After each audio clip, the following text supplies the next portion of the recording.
Have you ever thought you understood something and then later realized that you hadn't really understood it?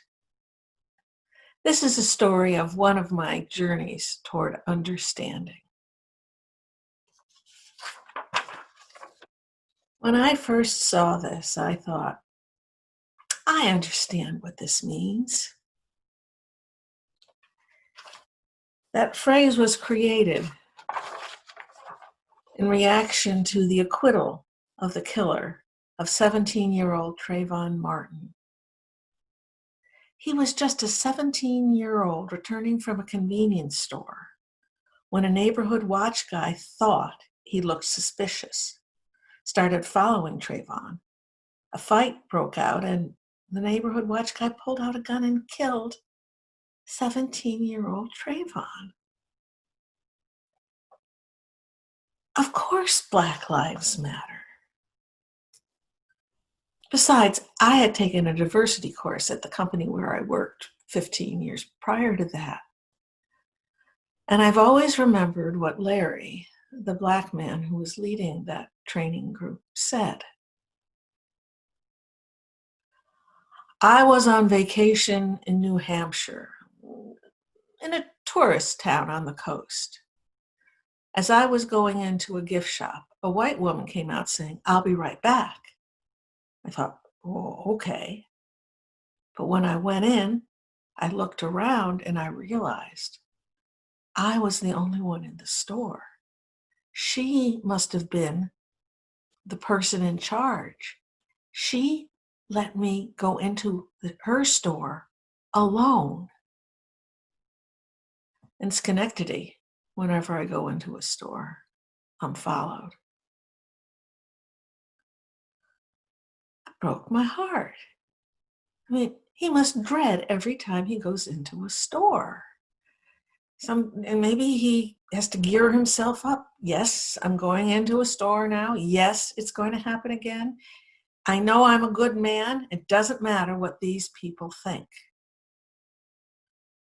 That's a horrible burden to carry. That kind of thing can erode your self-confidence when it happens over and over and over again, unless you're really, really strong. So, when I first saw Black Lives Matter, I thought, I understand what that means. Until I saw this video a few years ago of Ariel Skye Williams and her father. Her father was teaching Ariel Skye what to say when she met a police officer. My name is Ariel Skye Williams. I am 8 years old. I am unarmed, and I have nothing that can hurt you. Oh, my heart broke. She's only 8 years old, and she has to learn something like that. And her father has to teach her that to try to keep her safe. When my son was 8 years old, here's what I taught him. If you're lost, find a police officer. Tell the police officer your name, address, and phone number. The police officer will help you. What a world of difference. I thought, now I really understand what Black Lives Matter means. Until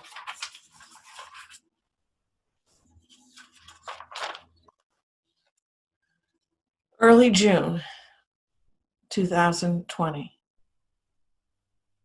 George Floyd was murdered by a police officer with 3 others watching. There were a lot of reactions to this murder. Protests and even 2 late-night TV show hosts did something different that they hadn't done before. Seth Meyers, as most of them do, starts off his show with an opening monologue.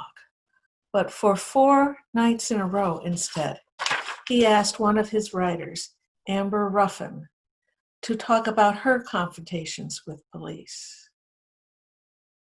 She said, "I remember being a brand new teenage driver and pulled over in a speeding trap.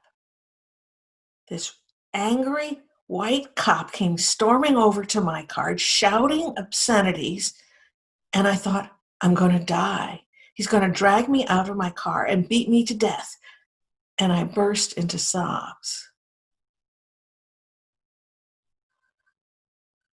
That's not right. When I was pulled over for my first traffic violation, it was near where I lived, and my main thought was, I hope no one sees me and recognizes my car and knows I've been pulled over. I felt like I had been sent to the principal's office.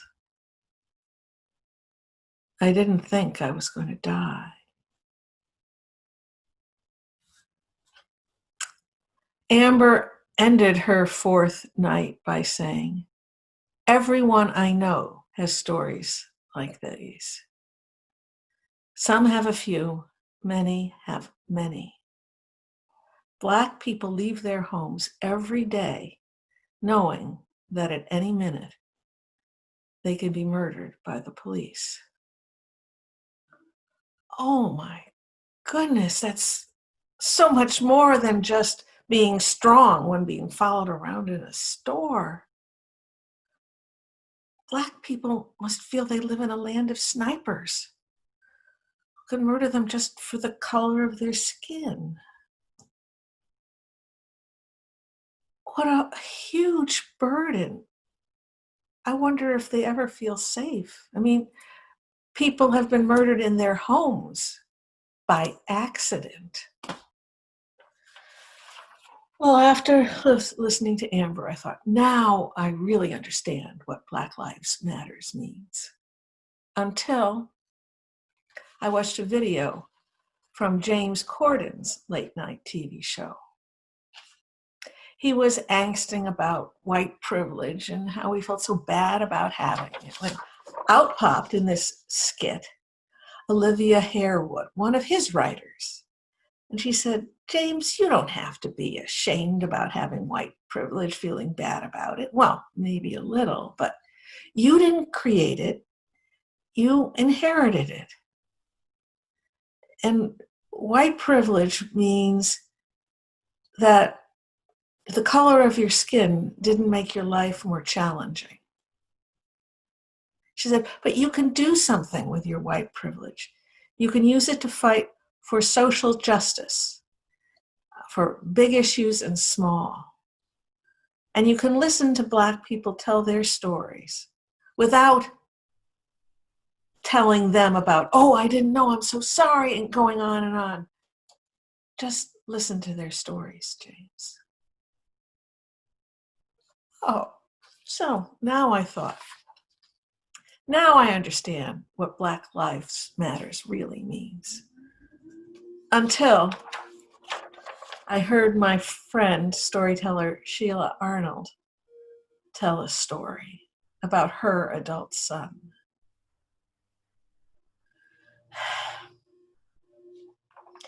She told a story about a confrontation that he had had with a police officer that might have ended very, very badly for her son, except there was a stranger who was filming the confrontation. And as soon as the police officer saw that, he stormed off and got in his car and drove away.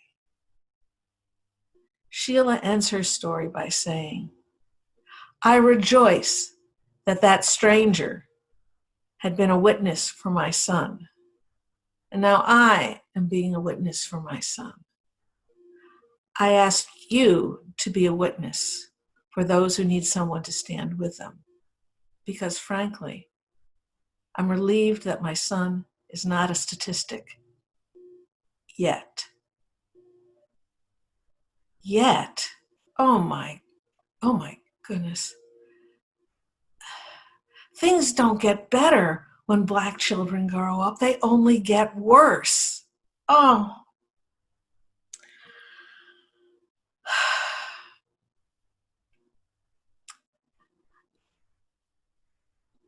You know, when my son leaves my home, I have never thought, I wonder if I'm going to see him again alive. I imagine that Sheila has that thought. I don't know how often. So that's when I thought, now I really understand what Black Lives Matters means. Until I saw this. He was a protester at a protest about George Floyd's murder. Look at him. He can't be more than 4 years old. And already, he has to try to prove that he matters.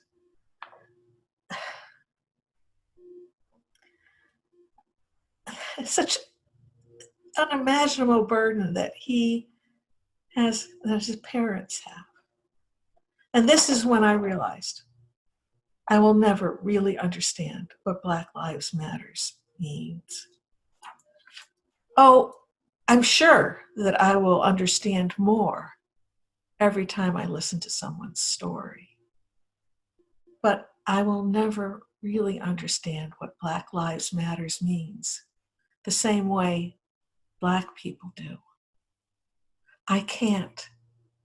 I don't have to carry those huge burdens, all of those huge burdens, every day of my life. But I can do something. I can do what Olivia Harewood and Sheila Arnold ask. I can use my white privilege to be a witness for those who need someone to stand with them. Everyone's daughters and sons deserve to be safe. Thank you for listening. If you'd like to see the videos that I mentioned in my story, you can go to my website, www.katedudding.com/BLM.